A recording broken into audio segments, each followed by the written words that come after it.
Assalamualaikum warahmatullahi wabarakatuh. Perkenalkan nama saya Ina Sarafrianti dengan nomor NIM 2892 1500265 dari Prodi Manajemen dengan mata kuliah Manajemen SDM dengan dosen pengampu Bapak Dr. Sugeng Prayitno MM.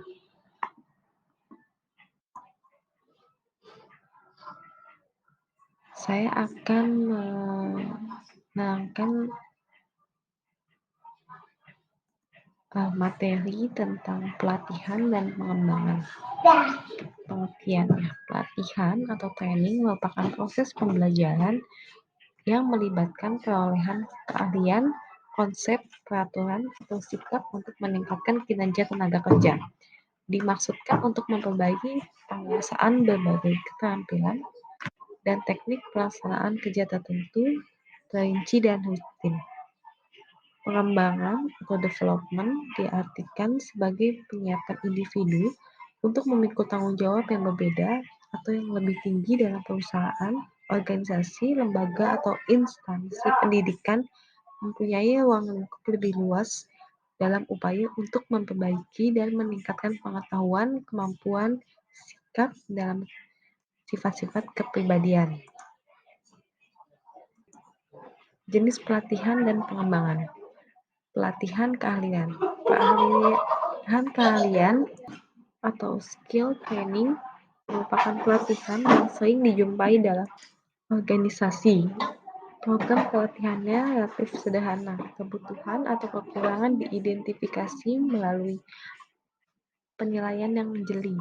Kriteria penilaian efektivitas pelatihan juga berdasarkan pada sasaran yang diidentifikasi dalam tahapan penilaian. Lalu ada pelatihan ulang. Pelatihan ulang atau retraining adalah subset pelatihan keahlian. Pelatihan ulang berupaya memberikan kepada para karyawan keahlian-keahlian yang mereka butuhkan untuk menghadapi tuntutan kerja yang berubah-ubah, seperti tenaga kerja instansi pendidikan yang biasanya bekerja menggunakan mesin ketik manual, mungkin harus dilatih dengan mesin komputer atau akses internet. Lalu ada pelatihan lintas fungsional. Pelatihan lintas fungsional atau cross-functional training melibatkan pelatihan karyawan untuk melakukan aktivitas kerja dalam bidang lainnya selain dan pekerjaan yang ditugaskan. Lalu ada pelatihan tim. Pelatihan tim merupakan bekerjasama terdiri dari sekelompok individu untuk menyelesaikan pekerjaan demi tujuan bersama dalam sebuah tim kerja. Pelatihan kreativitas. Pelatihan kreativitas atau kreativitas training berlandasan pada asumsi bahwa kreativitas dapat dipelajari. Maksudnya, tenaga kerja diberikan peluang untuk mengeluarkan gagasan sebebas mungkin yang berdasar pada penilaian rasional dan biaya yang dikeluarkan. Perbedaan antara pelatihan dan pengembangan. Pelatihan, tujuannya peningkatan kemampuan individu bagi kepentingan jabatan saat ini. Sasarannya peningkatan kinerja jangka pendek. Orientasi kebutuhan jabatan sekarang. Efek terhadap karir keterkaitan dengan karir relatif rendah. Untuk pengembangannya, tujuan peningkatan kemampuan individu bagi kepentingan jabatan yang akan datang, sasaran yang meningkatkan kinerja jangka panjang, orientasi, kebutuhan perubahan terencana atau tidak terencana, efek terhadap karya, keterkaitan dengan karya relatif tinggi. Tahapan proses pelatihan dan pengembangan. Penilaian kebutuhan pelatihan. Yang pertama, penilaian kebutuhan perusahaan. Yang kedua, penilaian kebutuhan tugas. Yang ketiga, penilaian kebutuhan karyawan. Yang keempat, perumusan tujuan pelatihan. Adapun tahapan proses pelatihan dan pengembangan. Prinsip-prinsip pelatihan yang pertama, partisipasi. Kedua, pendalaman. Ketiga, relevansi. Yang keempat, pengalihan. Yang kelima, umpan balik. Keenam, suasana nyaman. Dan ketujuh, memiliki kriteria. Merancang dan menyeleksi prosedur pelatihan. Yang pertama, pelatihan instruksi pekerjaan.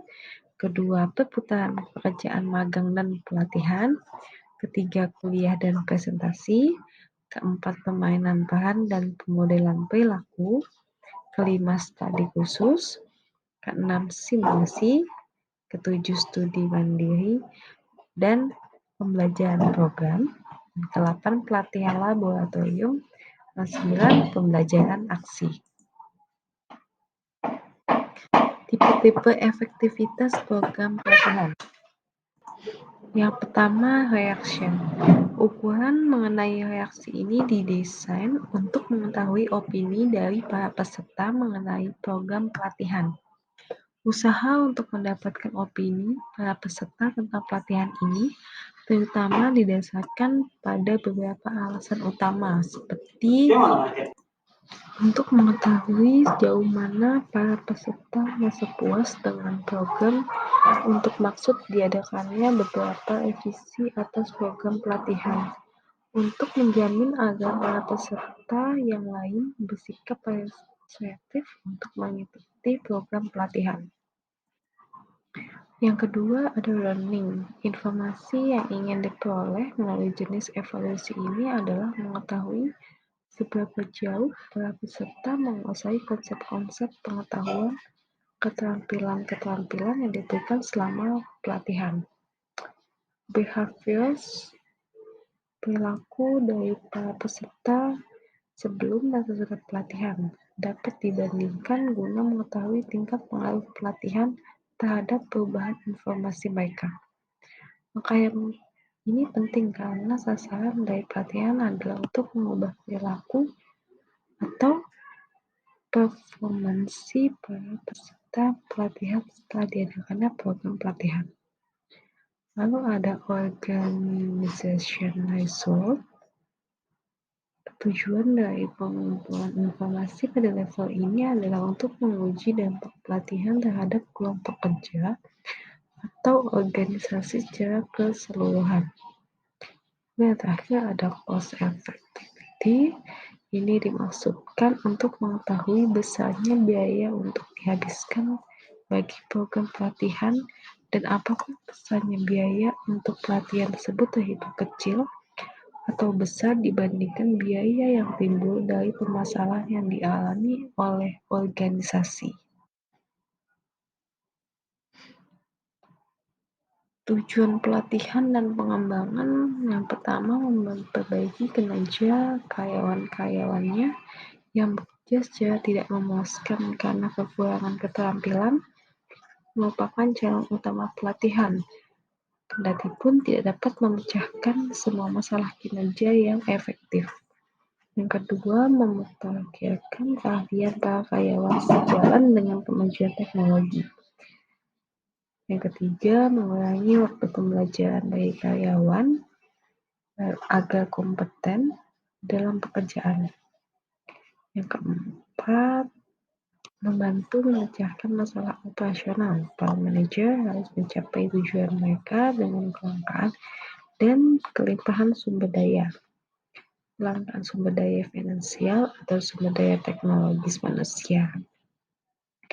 Lalu yang kelima, mempersiapkan karyawan untuk promosi. Satu cara untuk menarik, menahan, dan memotivasi karyawan adalah melalui program pengembangan karir yang sistematis. Ketujuh, ada mengorientasikan karyawan terhadap organisasi. Karena alasan inilah beberapa pilihan orientasi merupakan upaya bersama dengan tujuan mengorientasikan para karyawan baru terhadap organisasi dan bekerja secara benar. Lalu yang terakhir ada memenuhi kebutuhan pertumbuhan pribadi. Misalnya sebagai besar manajer adalah berorientasi pencapaian dan membutuhkan tantangan baru di pekerjaannya. Adapun manfaat pelatihan dan pengembangan. Yang pertama, meningkatkan kuantitas dan kualitas produktivitas. Yang kedua, mengurangi waktu belajar yang diperlukan karyawan untuk mencapai standar kinerja yang dapat diterima. Yang ketiga, membentuk sikap, loyalitas, dan kerjasama yang lebih menguntungkan. Yang keempat, memenuhi kebutuhan perencanaan sumber daya manusia. Yang kelima, mengurangi frekuensi dan biaya kecelakaan kerja. Lalu yang terakhir, membantu karyawan dalam peningkatan dan pengembangan pribadi mereka. Sekian presentasi dari saya. Saya ucapkan terima kasih. Wassalamualaikum warahmatullahi wabarakatuh.